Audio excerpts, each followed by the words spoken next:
네, 시청자 여러분 안녕하십니까? 뉴스타트 2부 시작합니다. 간밤에 우리나라와 미국의 통상협의가 진행됐습니다. 1시간이 조금 넘게 걸렸는데요. 미국 측은 매우 성공적이었다고 평가했습니다. 다만 만남이 짧았다는 점을 보면은 구체적인 논의 단계까지는 아니었던 것으로 보입니다.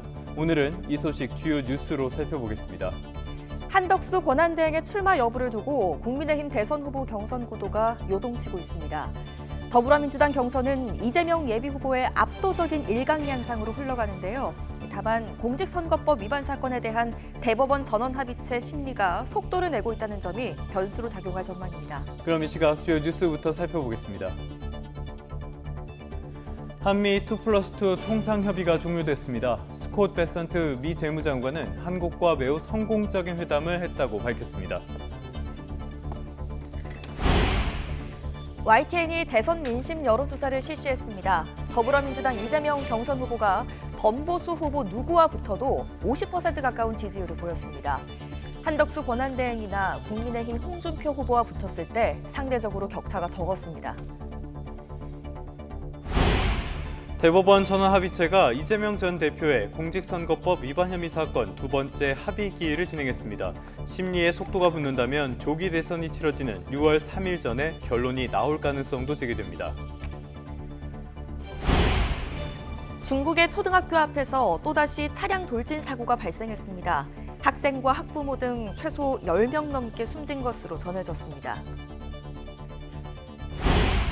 오늘 출근길에는 옷차림에 유의하셔야겠습니다. 서울 아침 기온이 7도 등으로 일교차가 10도 안팎으로 크게 나겠고요. 전국 대부분 지역에는 바람도 강하게 불겠습니다.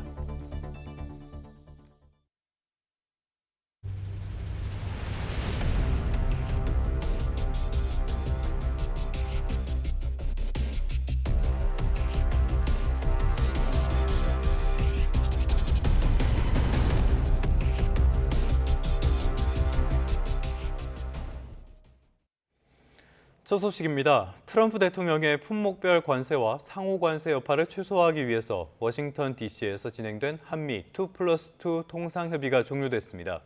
최상목 부총리 겸 기획재정부 장관과 안덕근 산업통상자원부 장관은 미국 재무부 청사에서 스콧 베선트 재무장관, 제이미슨 그리어 무역대표와 통상협의를 진행했습니다.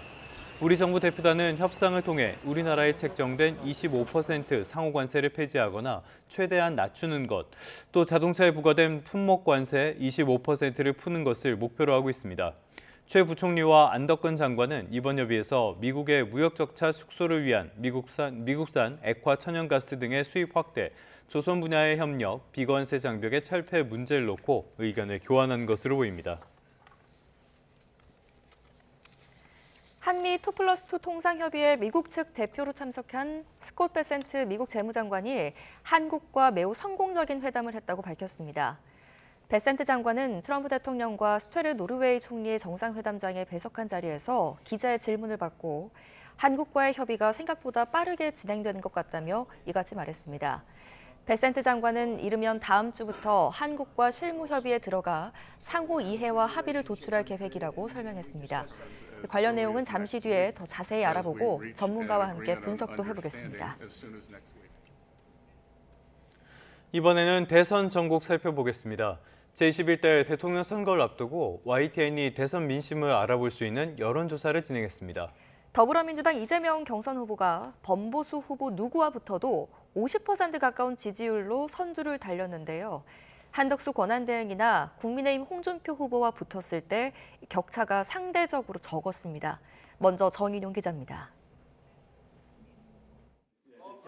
차기 대선에서 민주당과 국민의힘, 개혁신당 후보 3명이 출마했을 때 누구를 선택할지 물었습니다. 민주당 이재명 대선 경선 후보가 범보수 어느 후보와 맞붙어도 20%포인트 이상 격차를 내며 1위를 차지했습니다. 한덕수 권한대행이 출마했다고 가정했을 때 이 후보는 49%, 한대행 29%, 이준석 후보 7%로 나타났고 국민의힘 홍준표 후보 역시 이재명 후보를 상대로 한대행과 같은 차이를 보여 두 사람이 가장 적은 격차를 드러냈습니다. 이재명 후보는 나머지 범보수 후보들과는 차이를 더 벌렸는데 김문수 후보 대결에선 각각 49% 대 26%, 이준석 후보 7%였습니다. 이 후보는 한동훈 후보와는 48대 22로 앞섰고 안철수 후보와는 48대 21로 가장 큰 차이를 보였습니다. 특히 이 후보의 상대가 한 후보나 안 후보였을 땐 투표할 대상이 없다는 응답도 20%가 넘는 것으로 집계됐습니다. 중요 선거의 캐스팅 보트로 꼽히는 중도층 민심으로 한정에서도 살펴봤습니다. 이재명 후보는 모든 상대와 가상 대결에서 50% 넘는 지지율을 보이며 격차를 더 벌렸습니다. 이 후보는 중도 표심에서 한덕수 대행, 홍준표 후보보다 33%포인트 앞선 것으로 조사됐고 국민의힘 후보 가운데는 김문수 후보를 상대했을 때 37%포인트 차이로 가장 큰 격차를 기록했습니다. YTN 정용입니다. 국민의힘 2차 경선에 오른 4강 후보를 대상으로 한 조사에서는 한동훈 예비 후보가 선두를 차지했습니다. 실제 경선에는 역선택 방지 조항이 적용되는 만큼 당의 지지층과 무당층만을 따로 떼어도 봤는데 한동훈, 김문수 후보가 팽팽한 접전을 벌였습니다. 계속해서 임성재 기자입니다. 국민의힘 대선 경선에선 1차 컷오프를 거쳐 후보 4명이 2차 경선 레이스를 펼치고 있습니다. YTN은 4강에 오른 김문수, 안철수, 한동훈, 홍준표 후보의 한정에 누가 국민의힘 후보로 가장 적합하다고 생각하는지 물었습니다. 그 결과 한동훈 후보가 19%를 기록해 국민의힘 대선 경선 후보 중 1위를 달렸습니다. 뒤이어 홍준표 16%, 김문수 14%, 안철수 후보는 12%를 기록했습니다. 이번엔 국민의힘 지지층과 무당층을 따로 떼어 살펴봤습니다. 2차 경선에서 당원 투표 50%, 국민 여론조사 50%를 반영하고 민주당 등의 지지자를 빼는 이른바 역선택 방지 조항을 넣은 점을 고려해 본 겁니다. 이 경우 김문수 후보와 한동훈 후보가 25%로 동률을 기록했고 홍준표, 안철수 후보 순으로 뒤를 이었습니다. 자신의 지지 정당이 국민의힘이라고 답한 응답자로도 좁혀봤습니다. 여기선 김문수 31%, 한동훈 29%를 기록해 오차범위한 접전을 벌였습니다. 그 뒤를 홍준표, 안철수 후보 순으로 추격했습니다. 국민의힘 지지층과 무당층 이 가운데서도 보수 진영의 전통적인 강세 지역으로 꼽히는 대구 경북 지역의 민심도 들여다봤습니다. 홍준표 후보가 30% 지지율로 가장 앞섰고 김문수, 한동훈, 안철수 후보가 뒤를 잇는 것으로 조사됐습니다.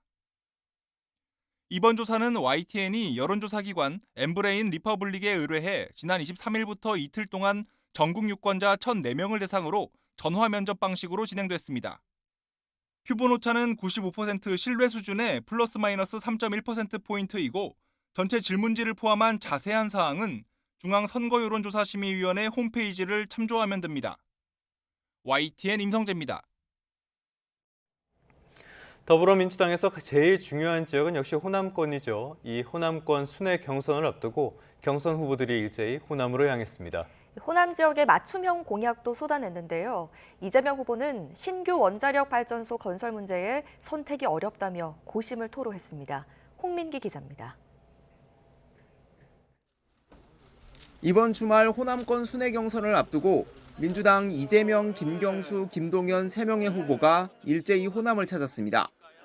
경선 지역 가운데 유일하게 1박 2일 일정을 잡은 이재명 후보는 이순신 장군의 말을 인용해 호남은 국가의 보루라고 추켜 세웠습니다.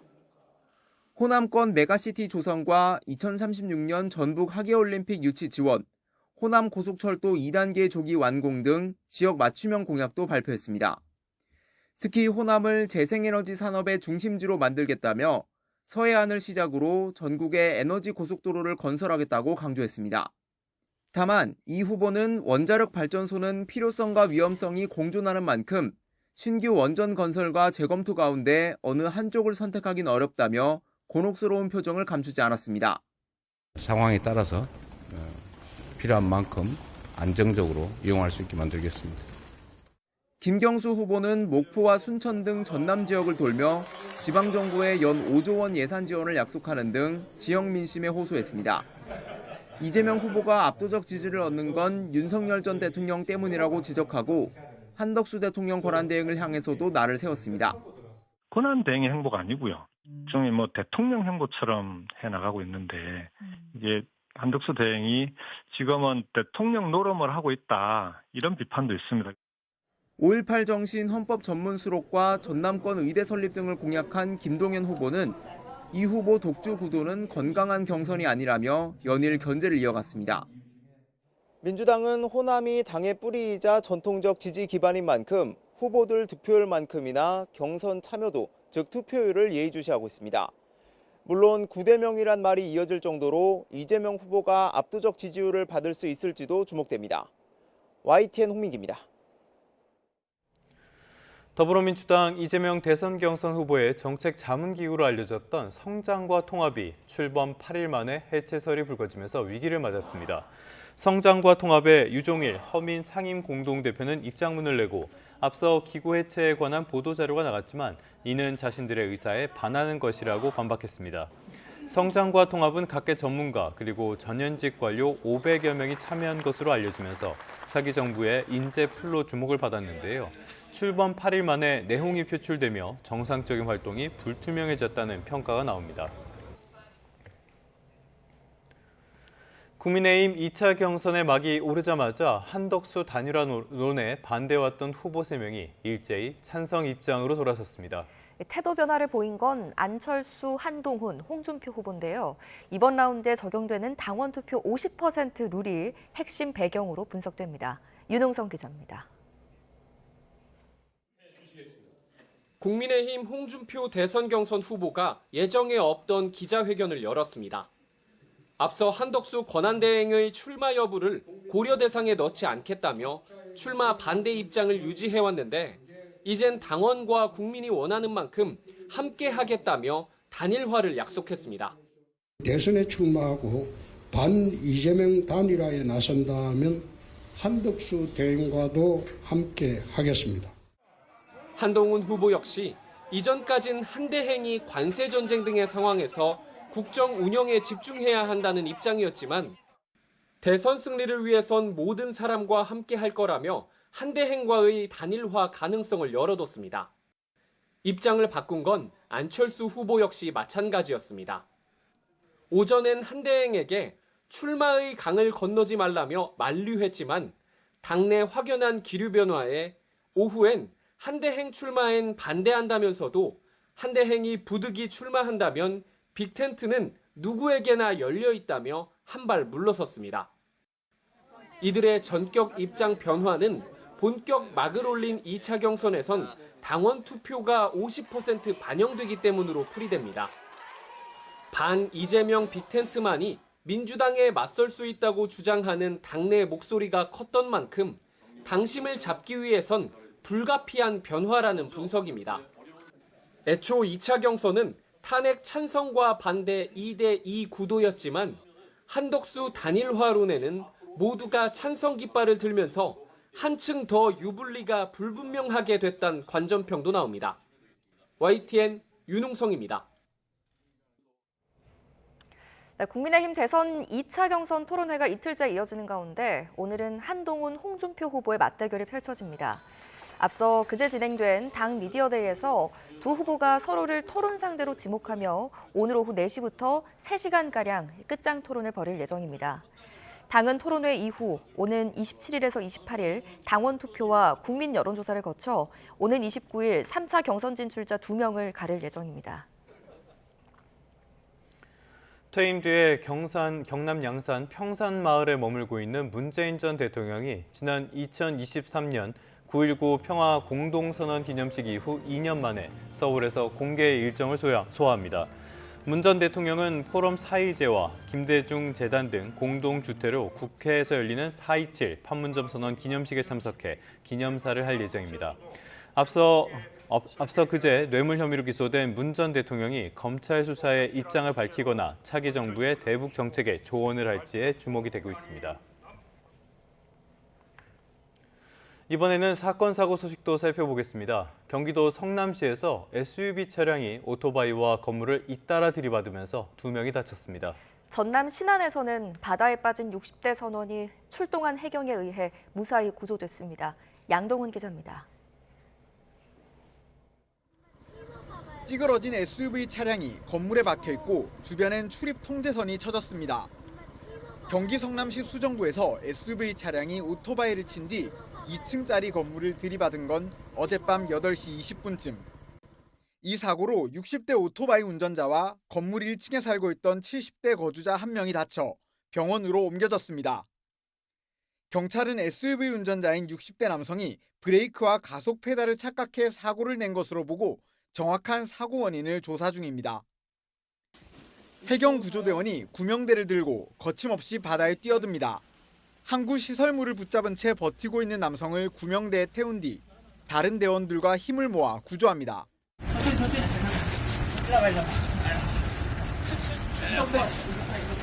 어제 오후 6시 반쯤 전남 신안군 송도항에서 바다에 빠진 60대 남성이 출동한 해경에 구조됐습니다. 이 남성은 저체온증 증세를 보이긴 했지만 건강에 큰 문제는 없는 것으로 전해졌습니다. 해경은 이 남성이 술을 마시고 배에 오르려다 발을 헛디뎌 바다에 빠진 것으로 보고 있습니다.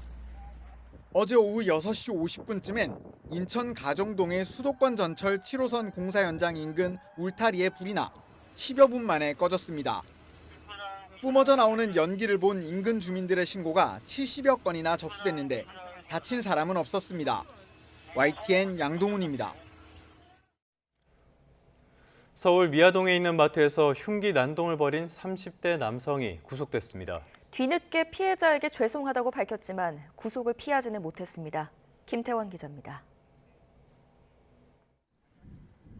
검은 모자를 눌러쓰고 마스크를 착용한 남성이 경찰관들에게 붙들린 채 법원을 빠져나옵니다. 서울 미아동에 있는 마트에서 흉기 난동을 벌인 30대 남성 A씨입니다. 피해자분께 죄송하다고 말씀드렸습니다. 다시는 이런 일을 하지 않겠습니다. 범행 계획한 거예요? 계획 아닙니다. 법원은 달아날 우려가 있다며 A씨에 대한 구속영장을 발부했습니다. A씨는 지난 22일 미아역 인근 마트에서 흉기를 휘둘러 60대 여성을 살해하고 40대 여성을 다치게 한 혐의를 받습니다. A씨는 마트 안에서 술을 마신 뒤 진열대에 있던 흉기의 포장지를 뜯어 일면식도 없는 피해자들을 공격한 것으로 조사됐습니다.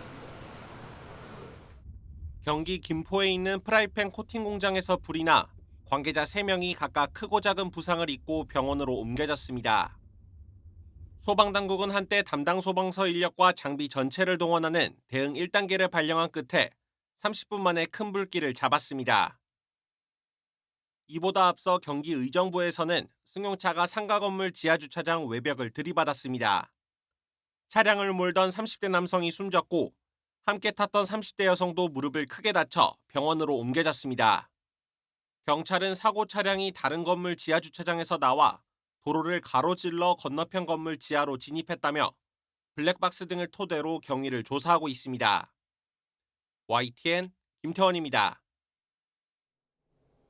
오늘 출근길은 쌀쌀함이 감돌고 있습니다. 밤사이 찬 공기가 내려왔기 때문인데요. 현재 서울이 7.9도 등으로 어제 같은 시각보다 기온이 4도가량 낮습니다. 조금 더 따뜻하게 입고 나오셔야겠습니다. 강풍도 계속되겠는데요. 동쪽 지역부터 대기가 건조해지고 있어서 산불 발생하지 않도록 주의하셔야겠습니다.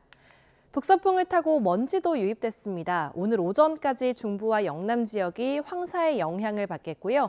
충청과 영남 지역은 초미세먼지 농도까지 높아지겠습니다. 오늘 전국적으로 하늘은 맑게 드러나겠고 볕이 강하게 내리쬐겠습니다. 현재 기온 보겠습니다. 서울이 7.9도, 대구가 11.8도로 쌀쌀합니다. 한낮이 되면 서울이 18도, 대구와 광주는 20도까지 오르면서 전국이 20도 안팎이 예상됩니다. 이번 주말은 이맘때 봄 날씨가 이어지면서 나들이 하기 좋겠고요. 일요일 밤사이 제주도에만 약한 비가 내리겠습니다. 날씨였습니다.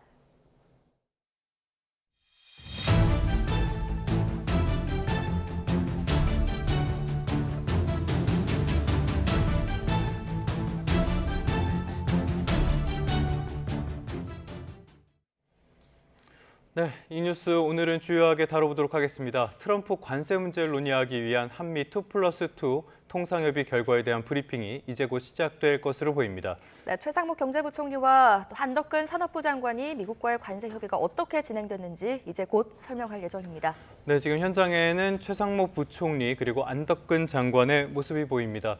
오늘 이 논의는 한 1시간이 조금 넘게 진행이 됐다고 하는데요. 첫 만남에서 1시간 10분, 1시간 20분가량 진행됐다라는 걸 보면은 어떤 상견례적인 성격이 더 강했을 것으로 보이고요. 반대로 미국 측에서는 오늘의 논의가 매우 성공적이라고 설명을 했습니다. 자, 직접 한번 내용 들어보도록 하겠습니다. 오늘 오전에 개최된 2+2 통상협의 그리고 오후에 개최된 산업부와 USTR 간 별도 협의의 결과에 대해서 설명드리겠습니다. 먼저 오전에 열린 2+2 통상협의의 경우 신속한 협의가 성사된 데에 양측 모두 환영하면서 차분하고 우호적인 분위기에서 의견 교환이 있었습니다. 다만 공동 보도문이 없는 상황에서 미 측의 발언과 의견을 대외적으로 설명드리는데 제한이 있는 점에 대해 양해를 부탁드립니다. 따라서 오늘 브리핑은 통상협의에서 우리 측 입장과 향후 협의 일정을 중심으로 설명드리겠습니다. 우리 측은 미국의 주요 관심사인 무역 투자, 조선, 에너지 등과 관련한 우리의 협력 의지와 비전을 소개함과 아울러 미국의 상호 관세와 품목 관세 부과가 양국 간 경제협력 관계에 부정적 영향을 미칠 우려가 있음을 설명하고 한국에 부과된 관세에 대한 면제와 예외가 필요하다는 입장을 전달하였습니다. 특히 우리 경제의 부정적 효과가 가장 큰 자동차 분야에 대해 중점 설명하였습니다. 한편 우리 측은 한국의 정치 일정과 통상 관련 법령, 국회와의 협력 필요성 등 앞으로 협의에 있어 다양한 고려사항이 있음을 설명하고 이에 대한 미 측의 이해를 요청하였습니다. 향후 협의의 범위와 일정과 관련하여 우리 측은 상호관세 유예가 종료되는 7월 8일 이전까지 관세 폐지를 목적으로 한 줄라이 패키지를 마련할 것과 양측의 관심사인 관세, 비관세 조치, 경제안보, 투자협력, 통화정책 등 4개 분야를 중심으로 논의해 나가는데 공감대가 형성된 것으로 평가됩니다. 보다 구체적으로 조만간 산업부와 USTR 간 실무 협의를 개최하고 5월 15일부터 양일간 개최되는 APEC 통상장관회의에 참석하기 위해 방한하는 USTR 그리어 대표와 추가적인 고위급 협의를 가질 계획입니다. 한편 환율 정책의 경우에는 한국 기재부와 미국 재무부 간 별도로 논의해 나가기로 양국이 합의하였으며 조만간 실무 협의가 있을 것으로 예상됩니다. 협의 출발점인 오늘 2+2 회의를 통해 협의 과제를 좁히고 논의 일정에 대한 공감대를 형성함으로써 협의의 기본 틀, 즉 프레임워크를 마련하였다고 평가됩니다. 이를 통해 서두르지 않으면서 차분하고 질서 있는 협의를 위한 양국 간 인식을 공유할 수 있었다는 데 의미가 있습니다.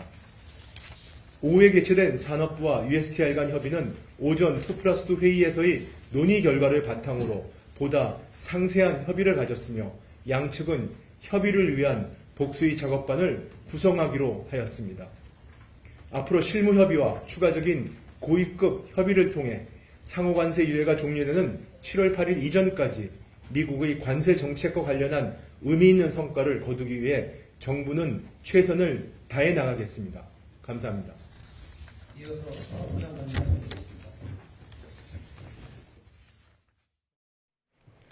네, 조금 전에 최상목 부총리의 오늘 2+2 통상 협의 결과에 대한 브리핑 들으셨습니다.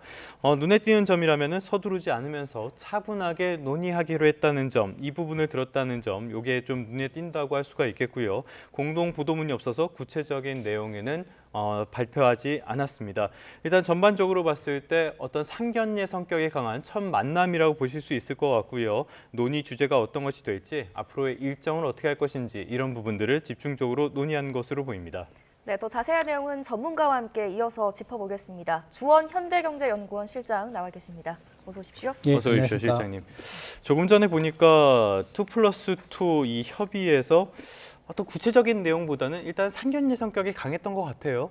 예, 그러니까 첫 협의고 예. 1시간 10분 정도로 제가 알고 네네네. 있는데 뭐 거기서 서로 간에 뭐 자세한 얘기는 좀 하기는 어려웠을 것 같고 서로의 이제 입장을 들어봤을 것 같죠. 그래서 예. 우리는 아마 주된 목적이 상호관세 이제 90일 정도 유예가 됐는데 이제 그거를 또 상호관세를 좀 낮추고자 하는 그런 거에 아마 중점을 두고 협의를 하지 않았을까 생각이 됩니다. 예, 예. 지금 보니까 말씀하신 것처럼 1시간 10분 정도면은 뭐 통역이라든지 이런 것도 다 고려한다면 실제로 나눈 대화의 양은 그렇게 많지는 않았다는 생각도 들 것 같습니다. 자, 관세가 양국 관계에 부정적이다. 예외 관세, 자동차 관세 이런 것들 예외나 면제 이런 것들을 강하게 요구했다고 하는데요. 반대로 미국 쪽에서는 스콧 베선트 재무장관이 상당히 성공적인 논의였다 이렇게 평가를 했거든요. 이건 좀 어떻게 봐야 될까요?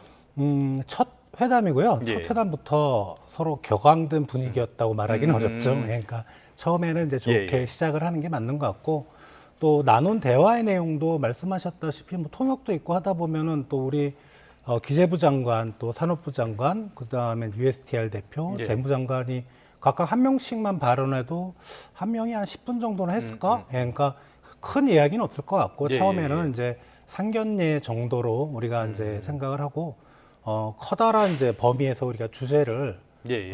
좀 선정을 하자. 요 정도로 아마 끝났을 것 같아서 처음이니까 예, 우호적인 분위기다. 예, 그런 어떤 수사는 분명히 있었을 걸로 생각이 됩니다. 네.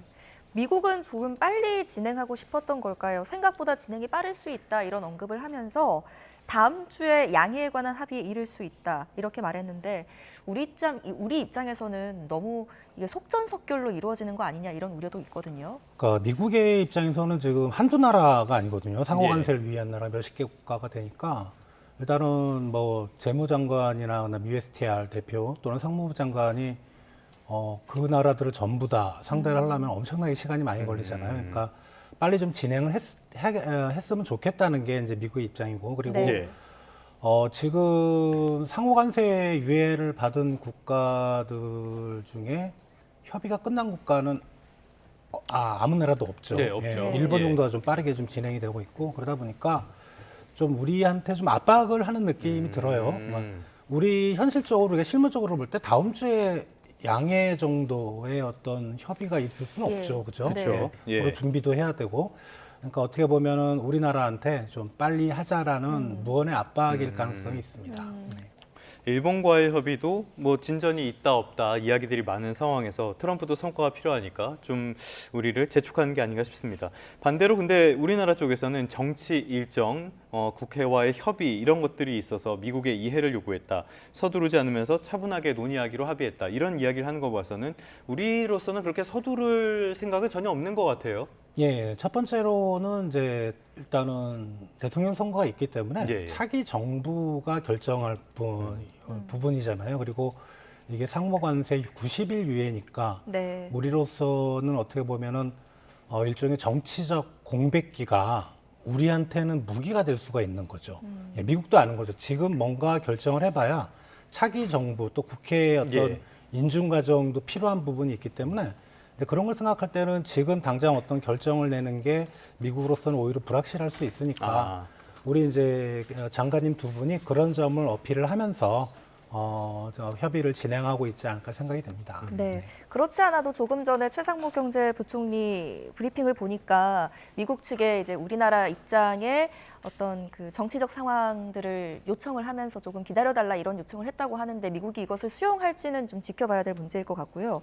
우리나라가 이번 협의에서 상호 및 품목별 관세 조치 면제 요청을 했다고 합니다. 미국에서 이거 어떻게 받아들일까요? 상호관세는 일단은 미국의 어떤 프레임대로 가고 있는 거니까 네. 뭐 일종의 협의만 잘 되면 상호관세율은 상당히 낮출 수 있을 것 같아요. 근데 뭐 일부에서는 폐지도 가능한 게 아닌가라는 얘기도 있는데 저는 개인적으로는 좀 어려울 것 같고 네. 왜냐하면 여러 나라들하고 또 형평성도 고려해야 될 부분도 분명히 있으니까 폐지까지 가면 제일 좋은 방법이긴 한데 예, 예.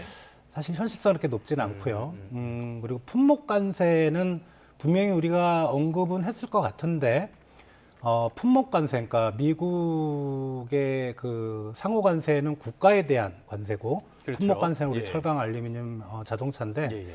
미국의 최근에 품목관세를 인상하면서 기조는 뭐냐면 예외 국가는 없다거든요. 그래서 물론 이제 품목 관세를 적용을 배제하는 예외 국가와 그다음에 품목 관세의 유예 정도 기간별에 대해서 효과는 같은데 우리가 예외를 해달라고 강하게 어필했을 것 같진 않고 아마 유예 정도를 좀 왜냐하면 우리 이제 현대자동차가 미국에 투자를 최근에 많이 발표를 했잖아요. 이제 그런 거를 지렛대로 해서 아마 좀 유예라든가 이런 실효성은 똑같은데 그런 쪽으로 어필을 했을 것 같지 않나라는 게 제 개인적인 생각입니다. 그런데 지금 보면은 말씀하셨던 자동차 품목 관세 이런 거는 지금 미국에 있는 자동차 업계들도 난리가 났잖아요. 그래서 정부에 강하게 요구를 하고 그러면서 뭐 부품은 제외한다 이런 발표가 나오기도 했는데 이 품목 관세 어떻게 보면은 폐지될 가능성도 있는 거 아닙니까? 지금 미국의 업체들이 얘기하는 거는 자동차에 대한 관세가 아니고 정확히는 자동차 부품이거든요. 그리고 또 그 자동차 부품도 메인 프레임, 메인의 어떤 컴포넌트가 아니고 철강, 알루미늄 재료의 파생 상품 중에 자동차에 들어가는 부품 쪽이거든요. 그래서 자동차 자체에 대한 관세가 철폐될 것 같지는 않고 왜냐하면 미국의 입장에서는 이번에 품목 관세를 때리는 그 품목들을 보면 어떻게 보면 과거 미국 제조업의 상징성을 나타내는 그런 산업이라고 할까요? 철강, 알루미늄, 자동차. 이건 후퇴할 것 같지 않다는 좀 생각이 듭니다. 우리 정부가 가지고 있었던 몇 가지의 카드 중에 이제 조선업과 또 알래스카 LNG 사업권이 있지 않았습니까? 트럼프 행정부가 계속해서 우리 조선업계에 구애를 보내고 있는데 통상협의에서 이제 K조선업이 지렛대 역할을 할 거라고 보십니까? 일단은 미국의 국방 전력의 좀 공백이 사실은 그 군함을 수리할 수 있는 조선 산업이 없다는 거거든요. 그래서 그 부분은 우리가 분명히 도와줄 수는 있거든요. 근데 우리가 반대로 생각을 해보면 도와준다는 게 이제 뭐 예를 들어 미국의 군함을 건조한다든가 수리를 할 때 우리가 공짜로 해주진 않잖아요. 분명히 이제 미국 정부나 관련된 뭐 공공기관에서 우리한테 대금을 지급하고 하는데 트럼프가 극단적으로 생각할 때는 이거는 제대로 대가를 주고 우리가 하는 건데 뭐 이거 갖고 관세하고 연결하나 이렇게 또 자기중심적으로 해석할 수도 있어요. 근데 우리 쪽에서 보면 미국의 국방력의 상징인 어떤 군함을 건조하고 수리하는데 우리가 도움을 준다. 그러면은 오히려 이걸 상호 관세를 낮추는데 어떤 지렛대 역할을 할 수도 있지 않을까라는 건데 양측의 생각이 서로 동상이몽일 가능성도 있는 거죠. 조선업은. 그래서 조선업은 좀 지켜봐야 되겠는데 근데 미국의 지금 그 캐비넷들, 그 관료들의 생각은 뭐냐면 상호 관세와 그다음에 안보를 좀 같이 가져가자는 생각이거든요. 그래서 가능성은 분명히 있다고 생각이 됩니다. 실제로 조선은 지금 선박을 건조하거나 이럴 능력이 거의 없다고 봐야 되죠? 건조는 할 수 있겠죠. 없는 건 아닌데 근데 워낙 그쪽이 생산 비용이 높고 또 조선업이 자체가 그동안에 많이 좀 가라앉다 보니까 어떤 전문성이라든가 경험력이 많이 좀 없어진 걸로 생각이 돼요. 그래서 뭐 명실상부하게 우리나라 조선 산업이 어떤 고부가 가치 선박들도 만들고 그런 기술들이 좋기 때문에 미국의 어떤 조선 산업을 보완할 수 있는 유일한 국가지 않을까 생각이 됩니다. 말씀하신 것처럼 미국 측이 보기에 우리 조선업이 굉장히 매력적인 카드라는 것은 부정할 수 없을 것 같습니다. 우리 조선업계에 어떤 영향이 있을 거라고 보세요, 앞으로? 아무래도 수주가 들어오면 우리 공짜로 해주는 게 아니니까 당연히 우리 조선 산업한테는 상당히 좀 긍정적인.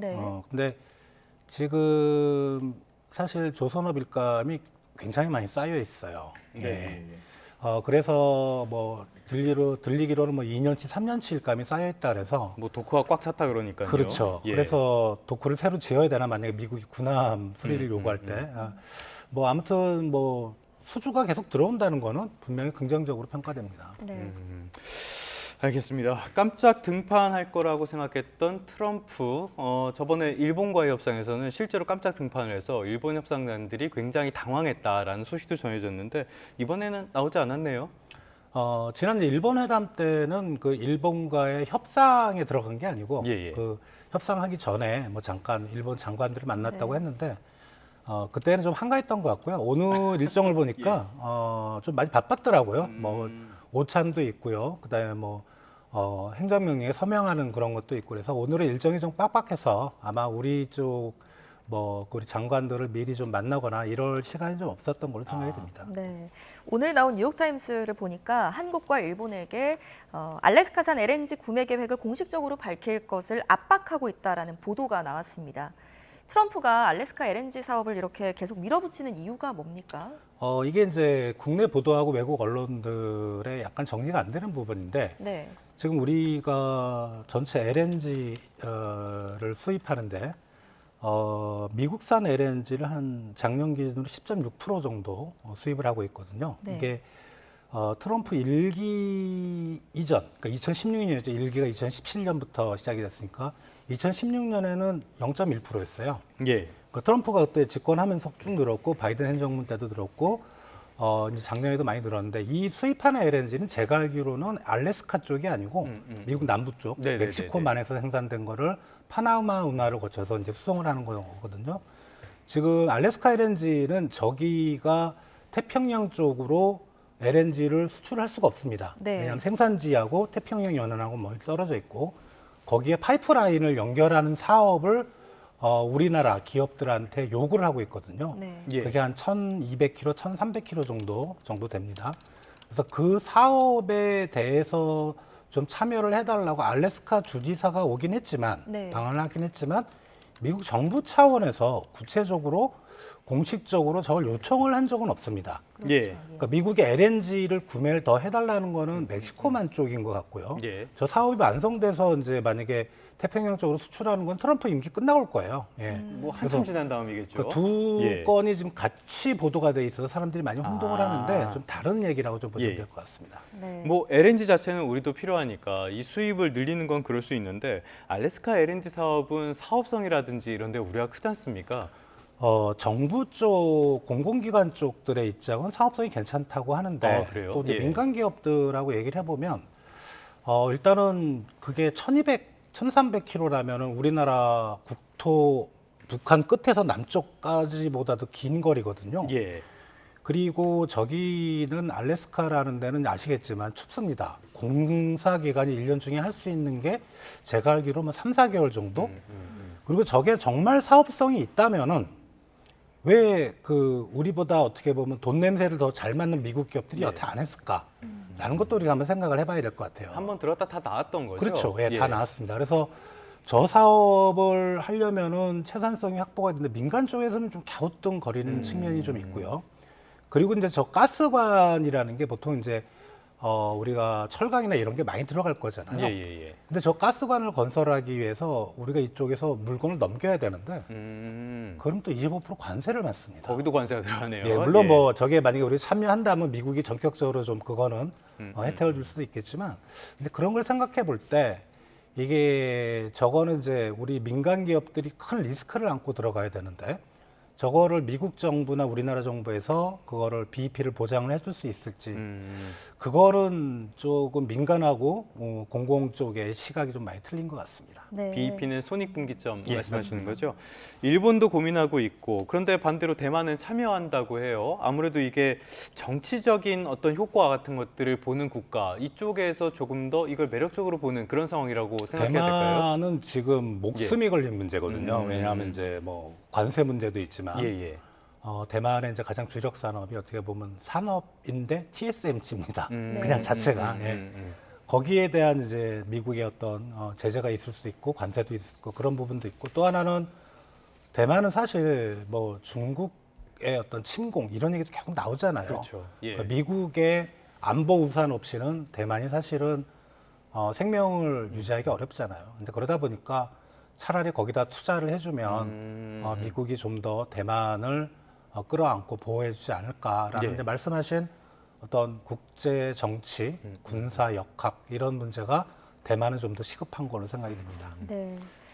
방위비 얘기 잠시 해볼까요? 아까 전에 최상무 부총리 브리핑 내용 중에서는 없었습니다. 방위비 내용이 다뤄졌는지 다뤄지지 않았는지 그래서 확실하게는 아직 전해진 바가 없지만 우리 측에서는 방위비 부담 이야기를 좀 피하고 싶었던 이야기잖아요. 어떻게 됐을 거라고 예상하세요? 왜냐하면 이제 일본도 그렇고요. 네. 일본은 이제 한 1% 후반 정도 GDP에 방위비 비율이 있는데 이번에 트럼프 행정부 이전에 그걸 이제 2%까지 늘리겠다고 했는데 트럼프가 공식적으로 밝히지는 않았지만 어디 기자들하고 얘기를 했는지 거의 3%까지 늘리라 이런 얘기도 했었거든요. 네. 그러니까 일본 국민들이 방위비가 올라간다는 세금을 그만큼 내야 되는 거예요. 그렇죠. 예. 지금이 한 2배를 더 방위비 쪽에 쏟아부어야 된다는 건데 일본 국민이 되게 싫어합니다. 이거는 일본은 정치 구조가 희한한 게 자민당이 계속 집권을 하지만은 지지율이 상당히 중요하거든요. 그렇죠. 지지율이 떨어지면 그냥 총리가 사퇴를 해버립니다. 네.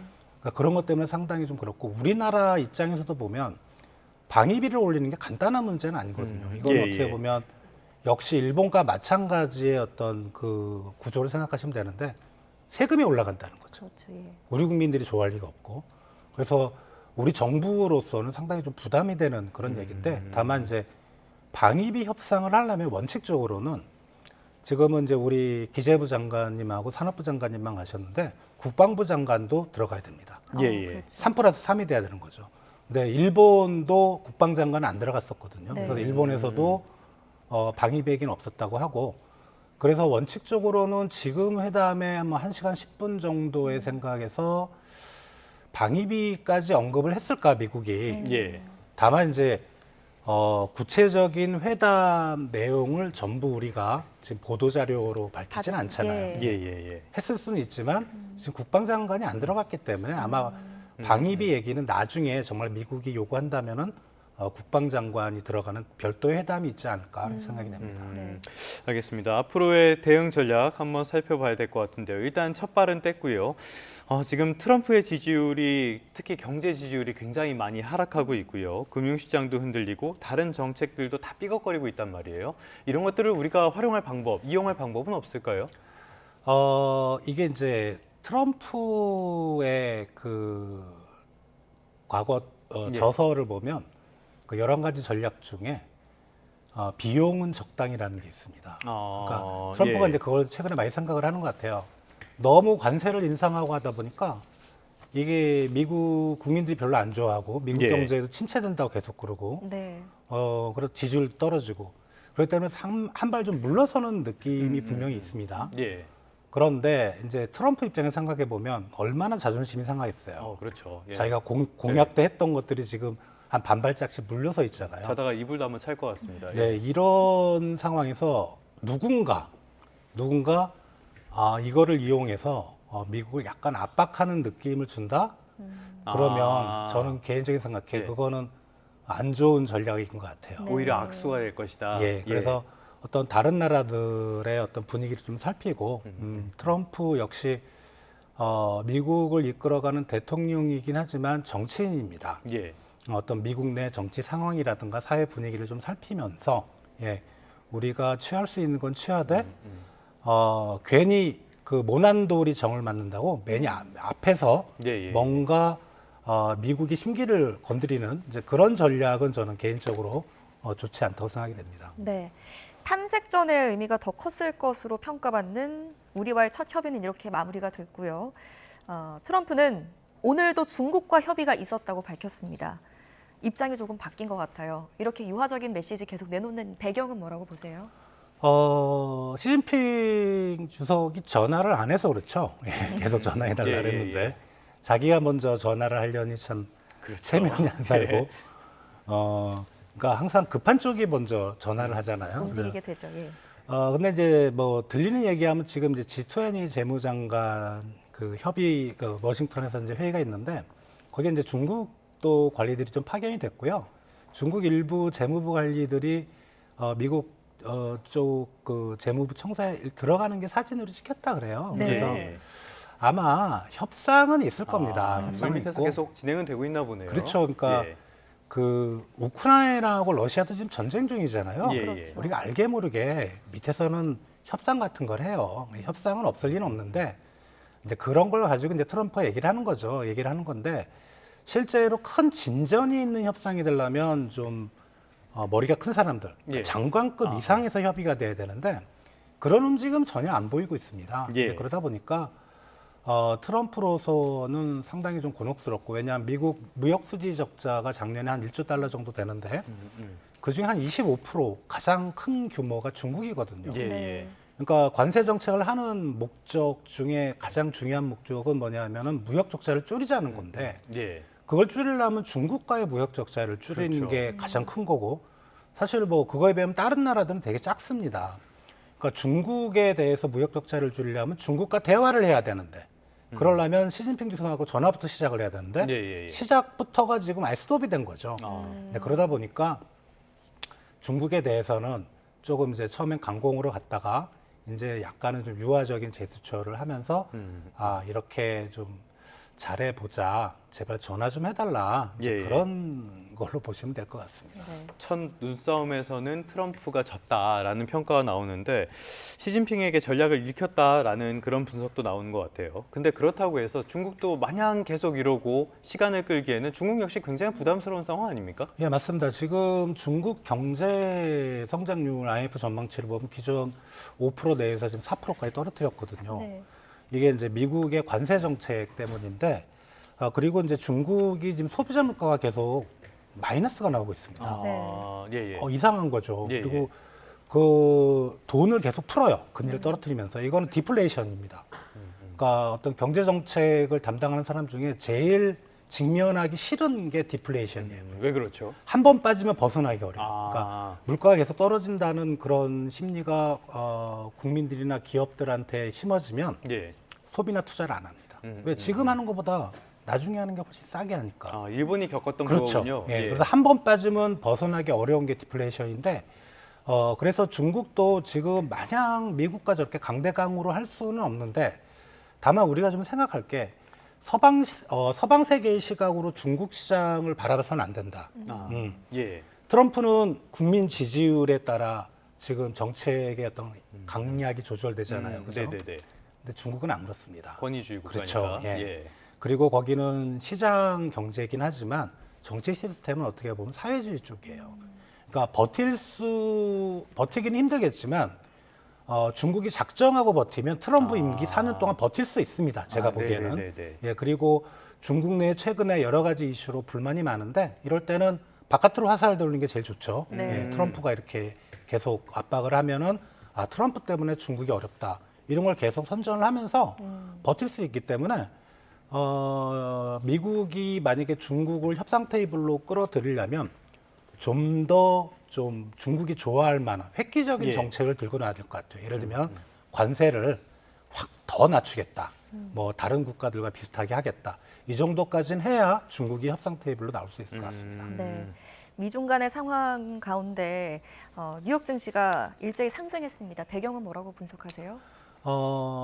오늘만 상승한 게 아니고 계속 어제 상승? 그제도 상승을 예, 했죠. 3거래 연속이죠. 트럼프가 어떻게 보면 좀 중국에 대해서는 유화적이고 네. 뭐 그런 약간 좀 한 발 물러서는 건데 근데 4월 달만 놓고 보면 4월 1일 날이 그래도 미국 증시들이 가장 높았을 때인데 그때보다는 지금이 다 주가가 좀 다 내려가 있어요. 네. 그러니까 어떻게 보면은 한번 4월 초에 높았던 게 4월 뭐 초중순에 한번 폭락했다가 다시 반등했지만 그 이전 수준까지는 못 가고 있는 거죠.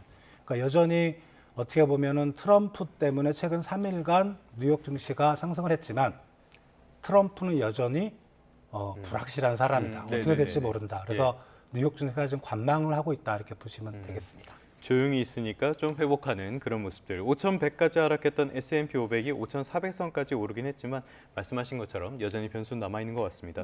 자, 근데 사실 이런 상황 속에서 직격탄을 맞는 게 우리처럼 교육 규모가 큰 나라들이란 말이죠. 지난 1분기 경제 성장률이 나왔는데 관세 폭풍 이게 본격화하기 전부터 우리는 역성장에 진입을 해버렸어요. 이유가 뭐라고 보십니까?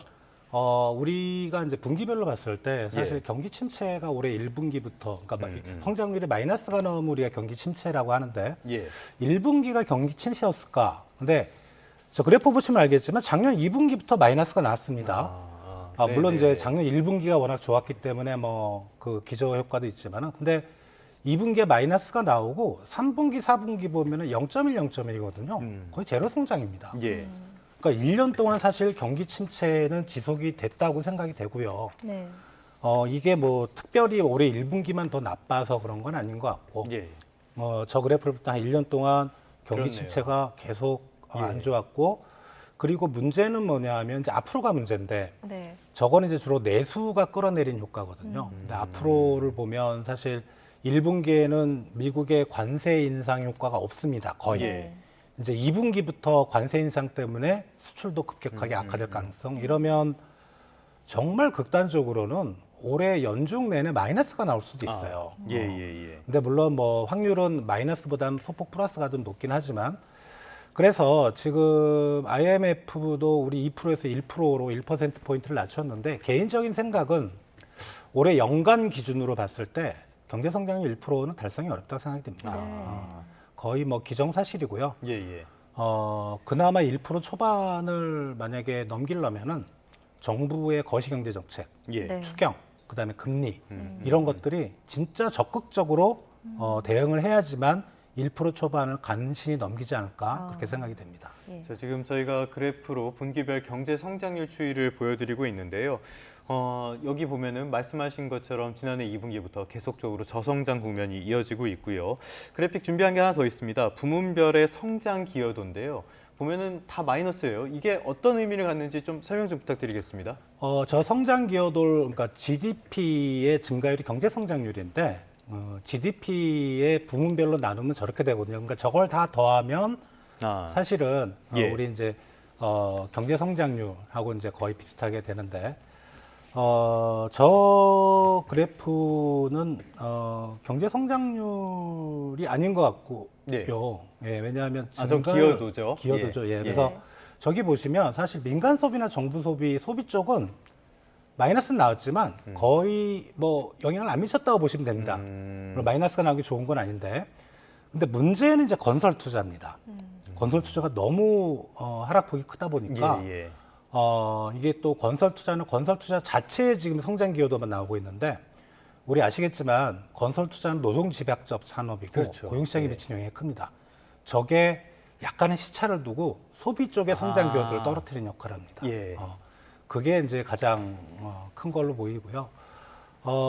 지금 오히려 소비도 어렵지만 지금 한국 경제의 어떤 회복력을 복원하려면 건설 투자부터 어떻게 처방을 해야 됩니다. 근데 건설 투자를 처방하려면 아시다시피 부동산 경기를 띄워야 되냐.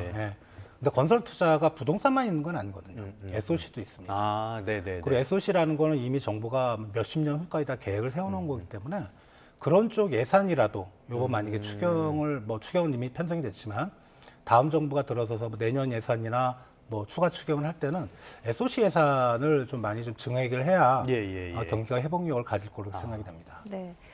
앞서서 앞으로가 더 문제다. 그래서 거시경제, 그러니까 뭐 금리 인하라든지 추경이 제때 이루어져야 된다라는 의견을 주셨는데 이미 골든타임을 늦췄다는 데에는 의견을 같이 하십니까? 사실 이제 한국은행이나 기재부한테는 미안한 얘기인데 많이 늦었어요. 특히 한국은행에 대해서는 참 물론 뭐 이건 여러 전문가들의 시각이 틀리니까 저는 개인적으로 타이밍이 너무 늦었어요.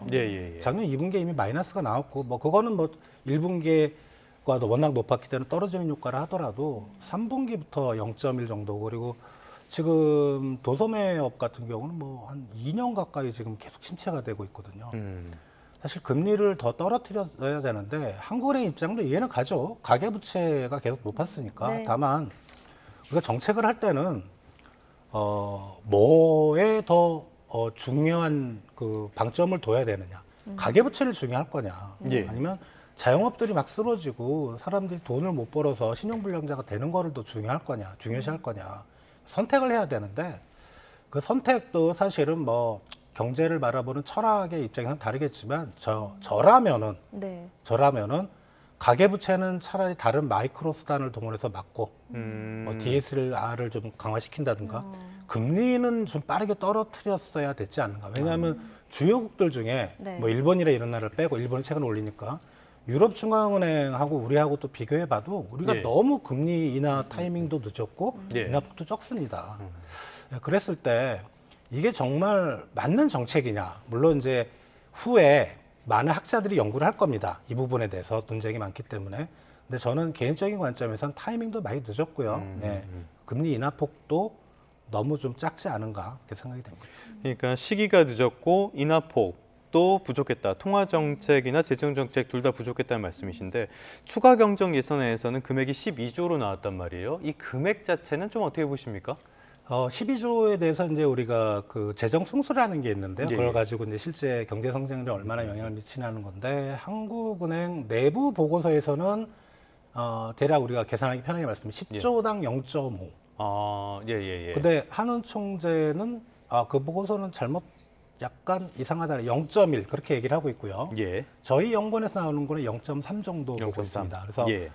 10조 만약에 추경해서 성장률 0.1을 올릴 거라면 한은 총재님 얘기대로 그럼 뭐하러 추경을 합니까? 0.1 꼴랑 올리는데. 그래서 저희 연구원에서 한 0.3이 저는 맞다고 보고요. 한 0.3 정도의 효과는 있는데 근데 부문별이 중요해요. 근데 요번에 추경을 이제 기재부에서 12조를 하면서 뭐라고 언급했냐면 경기 대응 추경은 아니라 그랬거든요. 예. 그러면 사실 0.3보다는 확실히 밑으로 좀 떨어집니다. 네. 그리고 그 정말 중요한 거는 이제 규모 이야기는 조금 이따가 말씀드리고 경기 대응 추경이 중요한 거거든요. 경기 대응 추경. 그러니까 쉽게 말하면 소비나 투자를 진작시킬 수 있는 직접적으로 지출이 되는 그런 추경이 필요한데 네. 이게 언제부턴가 누군가 뭐 지금 한국 경제 실력은 이 정도밖에 안 되고 네. 중장기 성장 잠재력이 떨어진다. 네.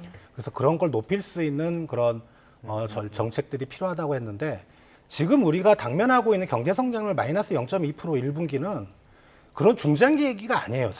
그 말씀하시는 사람이 착각을 하고 있는데 지금 당장 굶어 죽는 그런 거거든요. 예. 그러니까 그런 쪽에 오히려 방점을 좀 추경을 했었어야지 지금처럼 경기 대응이 아닌 좀 뭐 중장기 성장 잠재력을 높이는 추경? 이거는 뭔가 포인트가 잘못됐다고 생각이 돼요.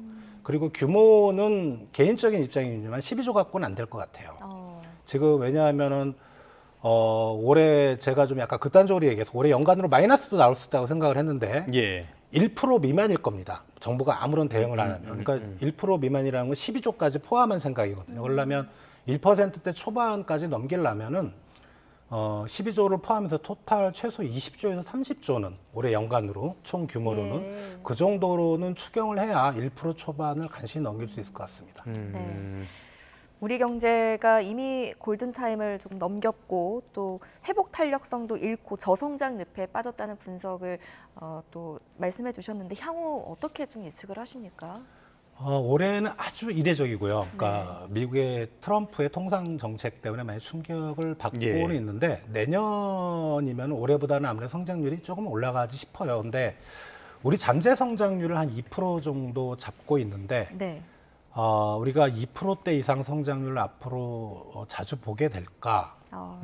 왜냐하면 우리 자체의 어떤 이럴 때는 중장기 성장 잠재력 얘기가 맞거든요. 떨어지는 건 분명한데 세계 경제 자체가 코로나 이전과 이후에 전반적인 세계 경제 성장이 딱 다 떨어지는 국면입니다. 어떻게 보면 지금 AI라는 신산업은 등장하고 있지만 세계 성장을 이끌 만한 섹터도 없고 그리고 미국도 스스로 앞에서 리아카를 끄는 그 역할을 포기를 했죠. 자기만 잘 살겠다고 하면 그러면은 세계 경제 전반이 약화되고 또 선진국 쪽에서는 주요 선진국 중 우리가 수출 의존도가 상당히 높습니다. 세계 경제가 악화된다는 거는 우리 쪽에 수출이 많이 위축되고 수출 의존도가 높은 한국 경제 성장률을 더 떨어뜨리는 요인이 되는 거죠. 그래서 앞으로는 2% 성장률만 넘어가도 진짜 잘했다. 아마 1%대 초중반이 보통 우리가 보는 경제 성장률일 것 같고 약간 삐끗하면은 뭐 0%대도 나오는 잘못하면 마이너스도 심심치 않게 보는 이제 그런 건데 1% 미만 우리나라 경제 성장률이 1960년 이후로 올해 빼고 딱 4번밖에 없었습니다. 이게 이제 아시다시피 외환위기, 금융위기, 코로나위기, 오일쇼크 딱 4번 연도로 4번밖에 없었기 때문에 이제 정말 요때는 정말 중장기 성장 잠재력 자체가 약화되는 그것도 다른 쪽 요인이 아니고 수출입니다. 알겠습니다. 내부적으로 참 어려운 시기에 버팀목 역할을 했던 교육에도 부정적인 뉴스가 쏟아지고 있는데요.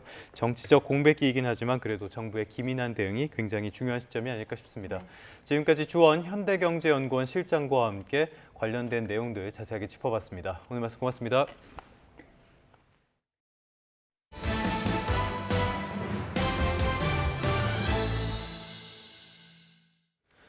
중국에 있는 초등학교 앞에서 또다시 차량 돌진 사고가 발생했습니다. 최소 10명이 넘게 숨진 것으로 전해지는데 당국은 검열 삭제로 참사가 알려지는 것부터 막았습니다.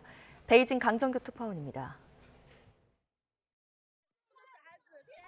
승용차 한 대가 길가에 화단을 잇따라 들이받고 멈춰 서 있습니다.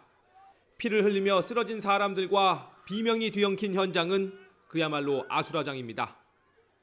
밑에 깔린 사람들을 구조하려는 듯 어른 여러 명이 달려들어 사고 차량을 들어올리기도 합니다. 현지 시각 22일 오후 5시 45분쯤 중국 저장성 진화시에 있는 초등학교 앞에서 벌어진 일입니다.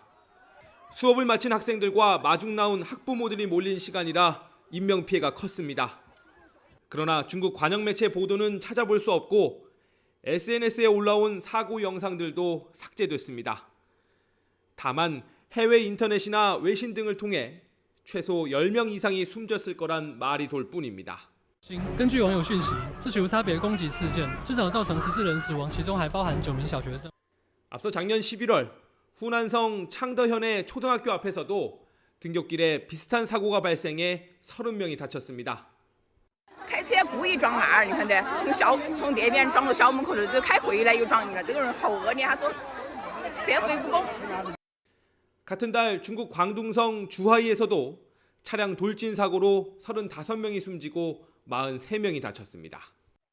오랜 경기 침체에 따른 사회적 불만을 불특정 다수에게 표출하는 묻지마 범죄 확산 우려에 중국 당국도 긴장하는 분위기입니다.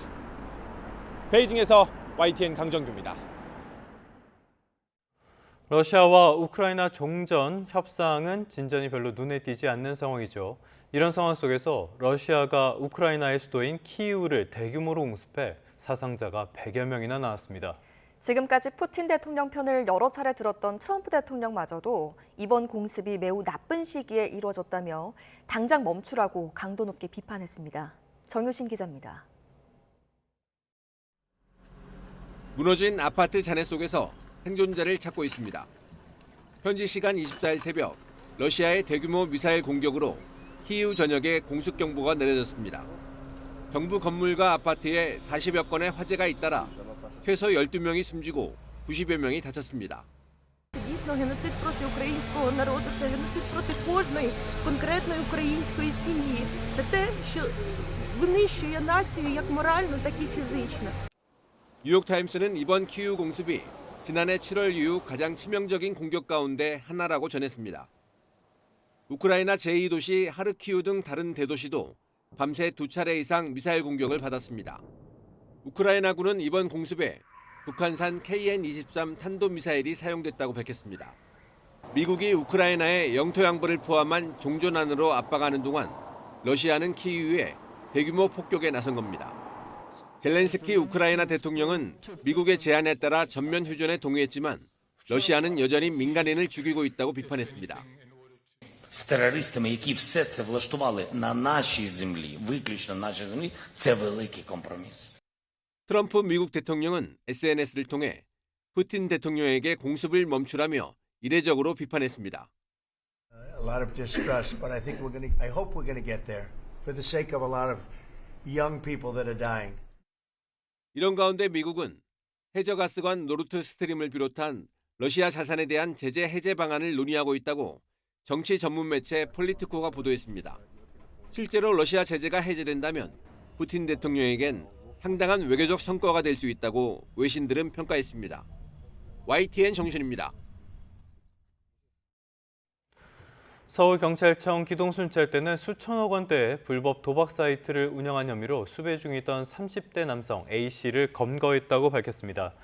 A씨는 지난 2022년부터 3년 동안 8천억 원 규모의 불법 도박 사이트를 운영한 혐의로 부산경찰청에서 수사를 받던 가운데 서울로 도주해서 지난 3월에 수배된 상태였습니다.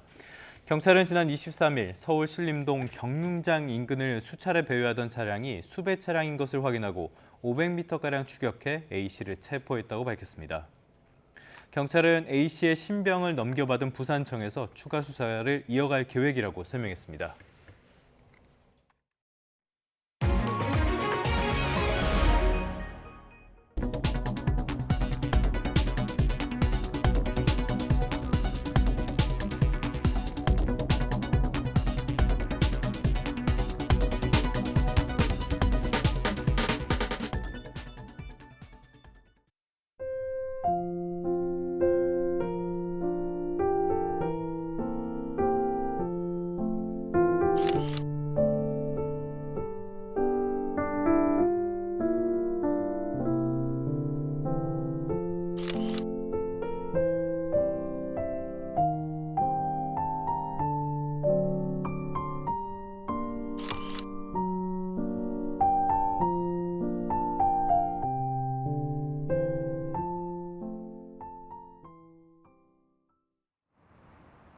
오늘 출근길은 쌀쌀함이 감돌고 있습니다. 밤사이 찬 공기가 내려와서 현재 서울 기온은 7.7도로 어제 아침보다 기온이 4도 정도 낮습니다.